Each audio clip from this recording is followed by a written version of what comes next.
Hey guys, naluto ng ating manok na native. Nadobo natin sa gata.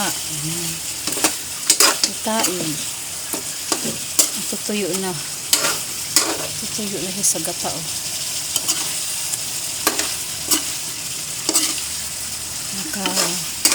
Kakatay din ng native. Katikim din tayo ng native, guys. Ayan.